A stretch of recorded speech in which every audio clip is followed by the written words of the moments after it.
Pemirsa, pemerintah Aceh menyerahkan surat keputusan tenaga kontrak tahun 2024 kepada ribuan pegawai non-ASN yang bekerja di berbagai instansi pemerintah Aceh.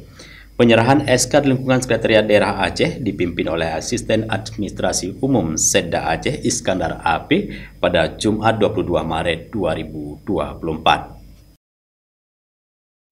Pemerintah Aceh secara resmi menyerahkan SK kepada 14.716 tenaga kontrak.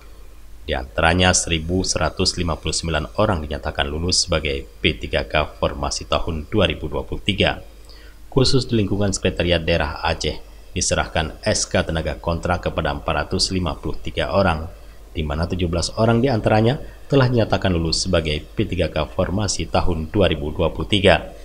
Asisten Administrasi Umum Sekda Aceh Iskandar AP menjelaskan, SK tenaga kontrak yang diserahkan terdiri dari tenaga kontrak yang masuk dalam database BKN tetapi belum lulus P3K. Sementara tenaga kontrak yang sudah lulus P3K formasi tahun 2023 tetapi belum menerima SK P3K, SK tenaga kontrak berlaku sampai dengan diterbitkannya surat pernyataan melaksanakan tugas SPMT sebagai P3K dan secara otomatis statusnya sebagai tenaga kontrak juga berakhir.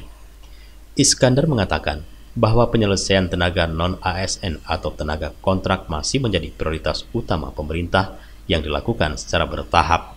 Hal ini salah satu bukti konkret penataan tenaga non-ASN, di antaranya adalah kebijakan melarang PHK massal honorer atau tenaga kontrak pada tahun 2023.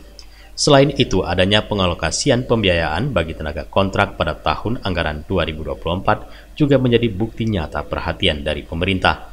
Pengangkatan P3K dan tenaga kontrak merupakan salah satu upaya pemerintah Aceh untuk meningkatkan kualitas pelayanan publik. Dari Banda Aceh, Tim Liputan Aceh TV melaporkan.